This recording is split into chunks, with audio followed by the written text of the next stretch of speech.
Okay, so today I want to take you through the gauge swatch for spring into Easter.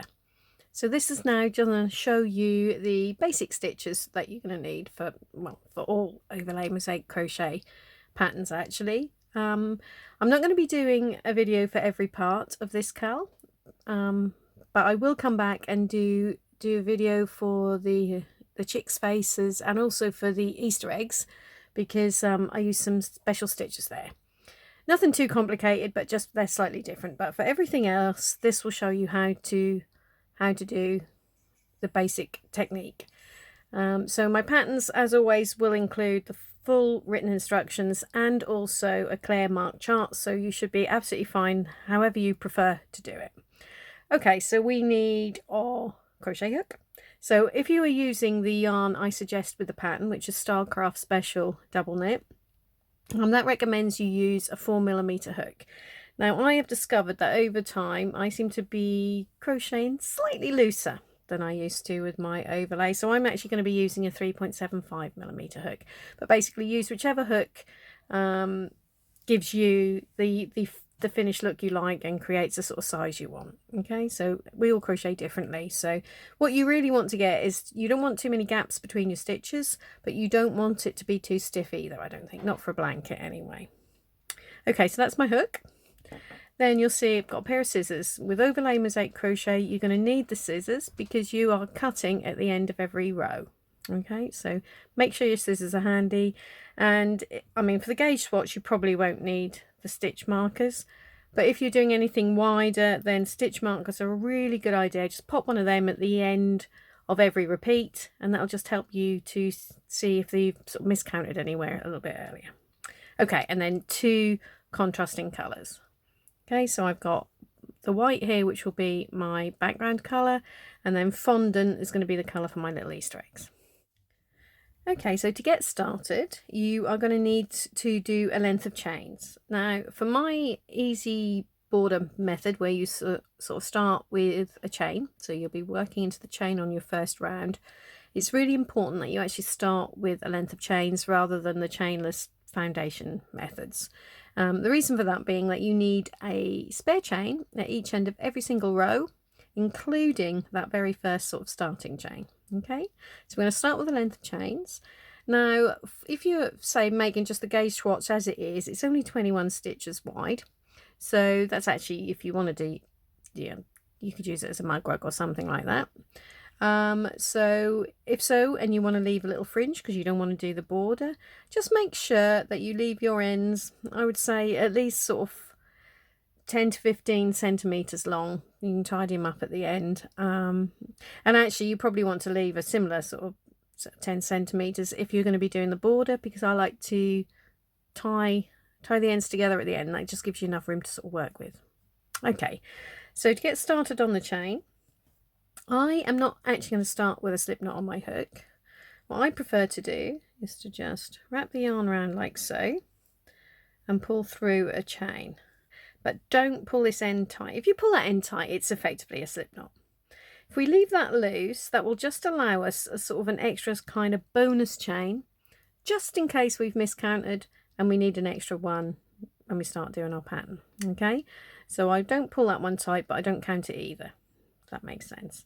So now we just need to do, for the purpose of the gauge swatch, 21 chains. Now I am actually going to make mine a little wider, just to show you that I've actually written the gauge swatch pattern so you can repeat it. So if you wanted to add a row of these little eggs to your project, you absolutely can. All right, so all you'll need to do for that is you'll need a multiple of 16 plus 5 chains. Okay, and that way it'll fit into my overall multiple. For most of my designs, I try to design everything so it'll fit into a multiple of 48 plus 5.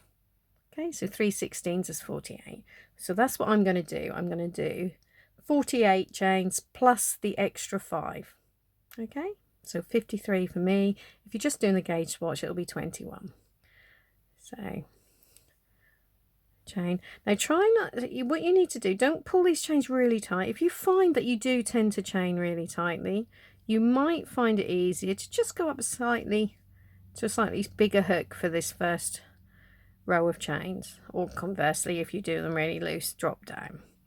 But I'm just going to carry on and do my 53 chains. You do your 21 or however many you want, and come back to me and we will carry on. Okay, so I now have my 53 chains. If you're just doing the gauge swatch, just the little narrow one, you'll now have 21. Now you'll notice in the pattern that I've said to fasten off at this point. Now the reason for that is if you wanted to use your little 21 stitch gauge swatch as say a mug rug, you probably wouldn't want to put a border around it. You might want a fringe at each end, in which case it's nice to have like an end at each end, if you see what I mean. So if you fasten off, you can then leave a tail at both ends and it'll just look neater like that. And to fasten off, all you basically need to do is now take this end, so you'd cut it off and you'd feed it through that loop. So you can either, as I said, just cut it there, take it straight through, or you can do an extra chain, and that's effectively pulled it through. And if you cut it off at this bit and pull it tight, it's the same difference. Okay, so do check you've got the correct number of stitches. It's always worth doing. And if you are going to be making like a blanket size where you've got a lot more stitches, markers can be really useful to sort of put in every, I don't know, 20 or 50 stitches, anything that'll help you. So when you've checked that you've got the right number in between, you don't have to keep recounting it. Okay, so what I'm going to do, because I'm not going to be leaving a fringe at each end of mine, is just to show you the sort of this width. I'm actually going to now add, I'm not going to fasten mine off, I'm going to add one more chain.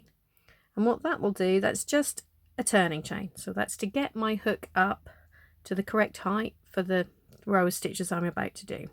Okay, so you don't work into that, it's just there to get your hook up to the right height. And what we now need to do, if you see you've got, like, when you look at the front of the chain there, you've got your 2 loops. Okay, so that's like the top of the chain. So we're going to need both of those loops when we make the border.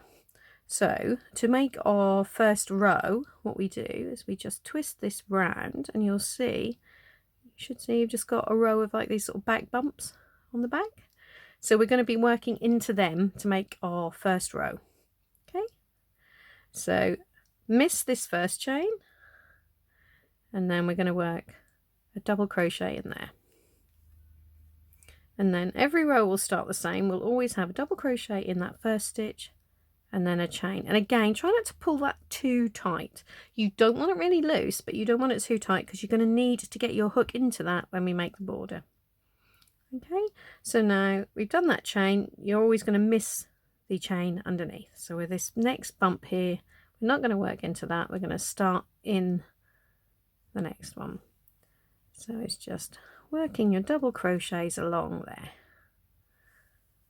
So what you will have is your multiple of 16 plus 1 now, and that will then leave you with 2 chains free at the end. That makes sense? Okay, that's just the way it'll work. So we're going to carry on along, working a double crochet into those back bumps, and when you get to a couple of stitches remaining, come back and we'll finish the row off. Okay, so I now have 49 stitches after my initial chain space at the beginning there. Okay, so that is 3 lots of 16 plus 1 more, which is like a balancing stitch to even out the pattern, so it's, you know, you don't have many odd stitches at each end. So if you're just doing the gauge swatch, you should now have 17 stitches after your first chain. Okay, so what we then do at the end of, and then again every row will end the same, so there's 1 chain, we always miss the chain underneath that, and then we're going to work into our last stitch with a double crochet. Okay, so there we are, there's that initial loose chain that I haven't needed. I'm not going to pull that tight now. I mean, I'm pretty confident I've got my stitch count correct here, but if you're making a blanket and you had, say, like 150 stitches, it can always be useful to just leave it, just in case when you actually come to do your first actual pattern row, you realise you're missing one. So I'm not going to pull that tight until I'm absolutely confident I'm not going to need it. And for the same reason, on this first row, you might want to leave just a little bit longer than normal on your tail, just in case you need to use it because you've missed a stitch. Yeah, it's because you can pull the end out and you can carry on. That's the beauty of cutting at the end of each row. So what we're now going to do, like I said, I showed you one way. I said to fasten off, you can either cut it and pull it through the loop, or you can do another chain, pull that through as long as you want, then cut that off there, and then pull it out. Either way, you've basically pulled the end of your yarn through that last sort of loop there. Okay, so that is my row 1 of my gauge swatch done. If you're making the blanket, that will actually be your foundation row. Okay, so now we are going to switch to our contrast colour. And we start, this time I am going to start with a slip knot on my hook. Well, I don't know if I actually do a proper slip knot, but this works for me. Do you remember, if you remember how we started our first chain, I just twisted that round and pull the loop through. And then this time I do pull it tight, and that works as a slip knot. It's nice and secure. That's the main thing. Okay, we've got a nice secure loop on our hook. Now what we need to do is make sure we are looking at we've got our initial foundation row the correct way up. So what you should see is the top loops of your stitches should be tilted slightly towards you. So that way you know that your chain's the right way up. Okay. If it's the wrong way up, it's going to look like that. So you can't see the top stitches at all. Okay, so you don't want to be trying to work into this.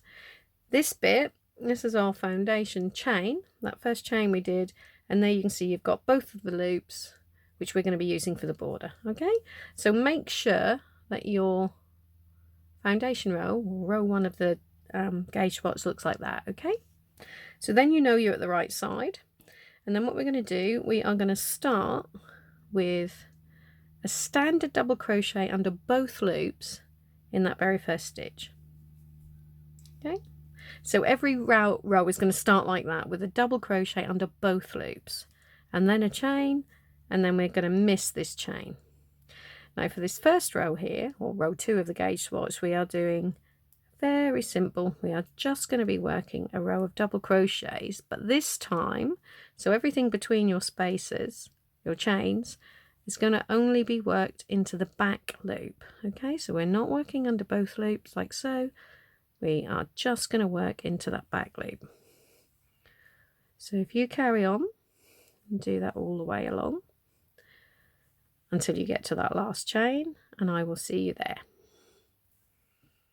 Okay, so I've now got to the end of row 2. Just got this chain and the last double crochet left. So, and this is probably this is the last time I'm going to show you how each row ends, because they will all end the same. Okay, you will always have double crochet at the end, a chain at the end, skip the chain underneath, and your final double crochet, just like the very first one. You're going to work under both loops of that last stitch, and then fasten off. Okay,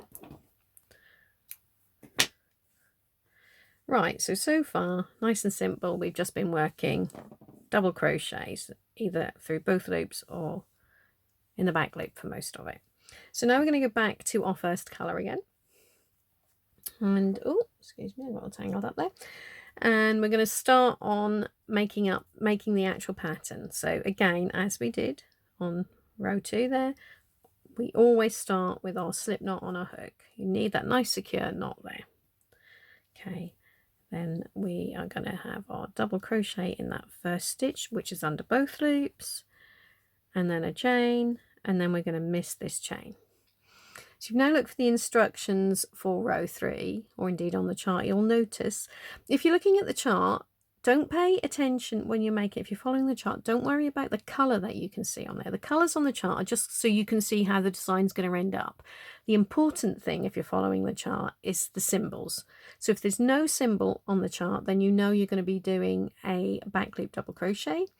And if you see an F, that means a front loop treble. And those front loop trebles are always worked not into the row you're currently working, but into the one below. So usually that will be into the same colour that you're using now. Okay, so we're going to be starting right away on row 3 with one F.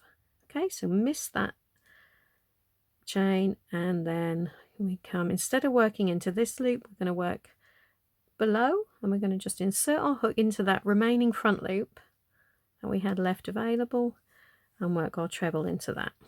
Okay, now what you'll see there, that I've got that, and then if you're looking at the written instructions, or you will see there's a now an asterisk. So I put my balancing stitch at the beginning of each row. I find that easier for when I'm writing the pattern. Some designers will put the balancing stitch at the end. Doesn't matter. The first and last stitch of the row, if you are working like this to keep it nice and balanced, will usually be the same. Okay, because if there was another repeat, then it'll start, that last balancing stitch would effectively be the start. I don't know if that makes sense, or if you even need to know.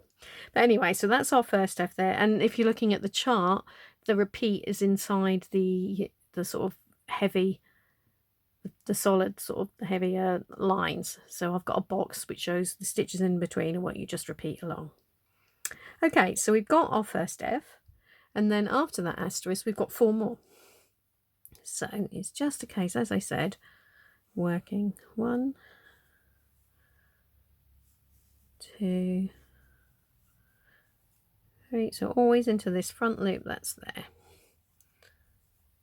So F means front loop treble 2 rows down. Okay, so we've got our initial one before the repeat starts, and then we've got 4 more trebles there. So now we need to have a run of 7 back loop double crochets, and it's very important that you start in the correct place. So if we hold that nice and flat, you should see there's the next loop if we were doing a treble. So we're going to have to work into that back loop of this stitch here. Okay, and a way to double check that is to make sure you're missing the same number of stitches on the back as you've made on the front. Okay, so if we turn it over, what you'll see, we've got, this is the initial chain that we're going to use for our border. So we skip that, and then we skip the next 5 stitches. So 1, 2, 3, 4, 5. So you know that's the one you're going to be working into. Yeah, and that ties up with what we said on the front. Okay, so 7 back loop double crochets. 2, 3, 4, 5, 6, 7, and always worth checking you didn't miscount somehow. So 2, 4, 6, 7. Okay, and now we've got 5 more front loop trebles. So again, make sure you're starting in the correct place. So you can see the next stitch we would be working in is there. So we're going to drop down and work our treble into that front loop. Okay, so if you look and you think your trebles are looking a bit wonky, you've probably gone into the wrong loop. Okay, so 3, 4, 5. Now if you were just making the little narrow gauge swatch, you would now be at that final chain. So all you'd then have to do is your chain, skip a chain, double crochet in the end.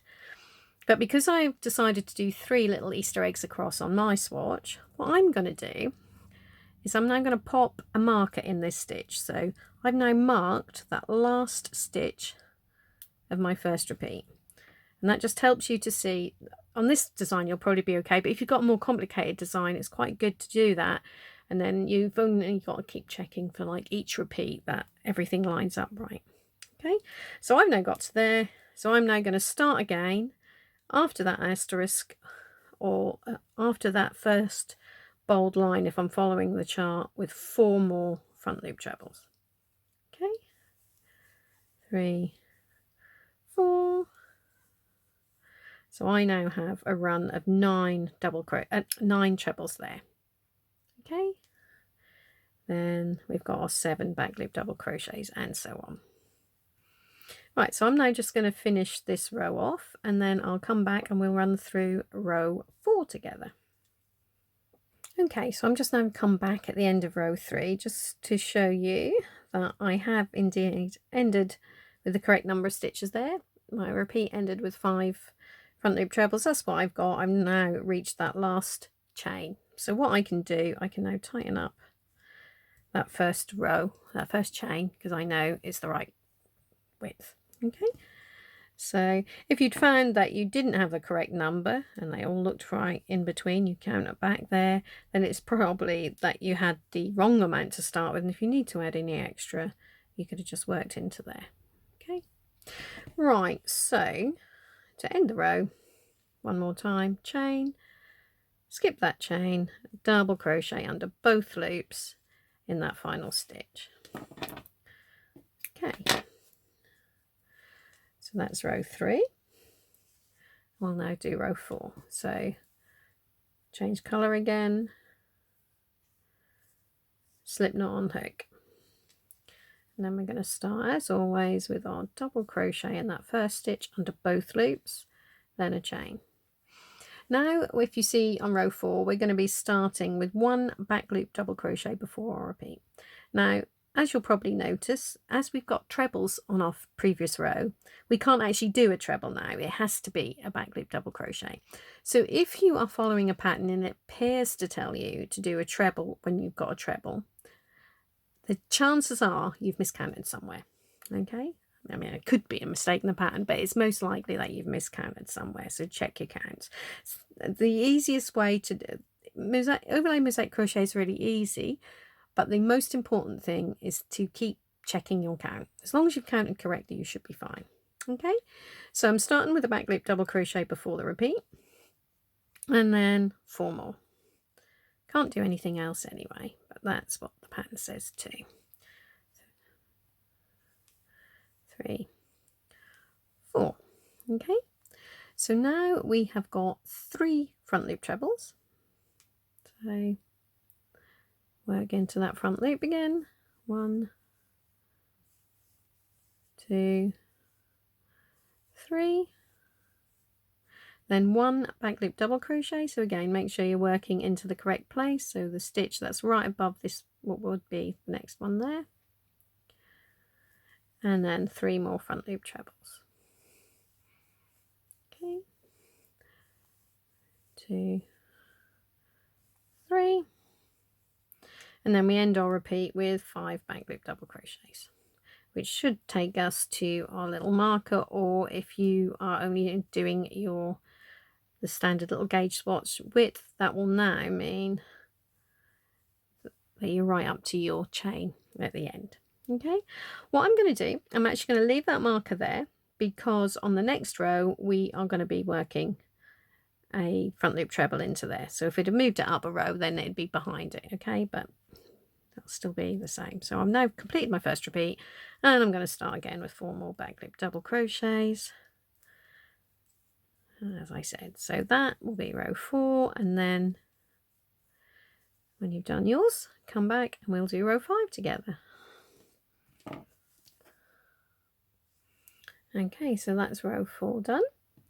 So we are back to, when I find the end, we're back to our main colour again. So yeah, to talk about the colours, for this design, the background of every part is always going to be the same colour. So that's why I've chosen to call it a main colour. So, I mean, you can switch yours around if you want, but to get the flow, I like to keep mine all the same. So I'm using white for this one here. So that'll be labelled. If you're following the written pattern, that will be MC. Main color, okay, which is the same for all colorways. If you are doing there's 2 different colorways. There's the sort of spring colorway and also a retro one. Now the spring one has got 4 contrast colors, but the retro one's only got 3 contrast colors, and so sometimes they'll be slightly different. So what I've done there, if you look in the written instructions, you will see it will say CC 1, 2, 3 or 4. So that's contrast color 1, 2, 3 or 4 if you're doing the spring, which I am. I'm doing the spring colorway here. But if you're doing the retro one, rather than following the CC codes, follow the XX. So XX1 will be walnut, XX2, XX3 is for the other colors. Okay, so that's just so you know which color you're using. Okay, so I'm now back to my main color. And as always, I'm starting with a slip knot on my hook and a double crochet under both loops and then a chain. Okay, so for row 5, we are now starting with 1 front loop treble before we start our actual repeat. and then our repeat starts with 2 more. Okay, so 2 front loop trebles, so that'll be a 3 in total there at the start. Then we've got 11 back loop double crochets, so 1, 2,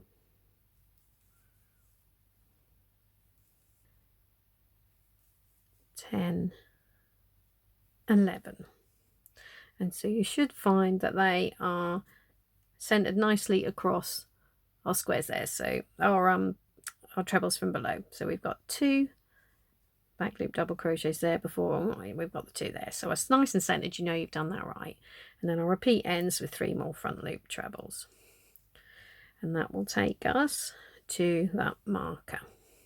Or if you're only doing the gauge swatch, that will take you to your next chain. Okay, so the next stitch will be a chain. So what I am going to do now is move that marker up. Okay, oh, pop that in there. So now start again with the next repeat with 2 more front loop trebles. 1, 2, and then our run of 11 back loop double crochets. Okay, so there's row 5 complete. Obviously if you're doing the gauge swatch, you'll just have the one little egg there. So for row 6, start obviously as we always do with our slip knot, then a standing double crochet under both loops of that first stitch, 1 chain, miss this chain underneath. Okay, so we now have a back loop double crochet before we start our repeat, and then our repeat starts with 2 more. So we've now got 2 front loop trebles, 1, 2, 3 back loop double crochets, 1, 2, 3, 1 front loop treble, and that is in the center of our egg, so it's above the one we sort of missed 2 rows before. Then we've got, so our eggs are symmetrical, so you now know you're going to have 3 back loop double crochets and then 2 front loop trebles. Okay, and then our pattern repeat ends with 3 back loop, oh, don't go in there, 3 back loop double crochets like so, and then we're going to start the next repeat with 2 more. Okay, so that, I think I've shown you all you need to know for the basics of how to do the overlay mosaic crochet. So what I'm going to do, show you that, I'm now going to carry on, and I won't come back and show you any more on the video. What I will just do though is take a photo every couple of rows so you can see what it should look like. Okay.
Okay, now I'm just going back to the little gauge watch size sample there. So if you were just doing the 21 stitches, this is what it'll look like.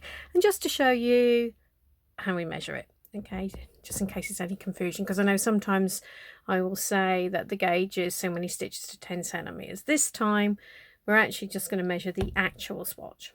Okay, so if you look, if we go get my ruler here and hold it across there, you will see we're looking at 11 centimeters. So my 21 stitch swatch is 11 centimeters wide, and here we go, 11 centimeters high as well. Okay, so that should be a nice 11 centimeter square if you're doing my gauge.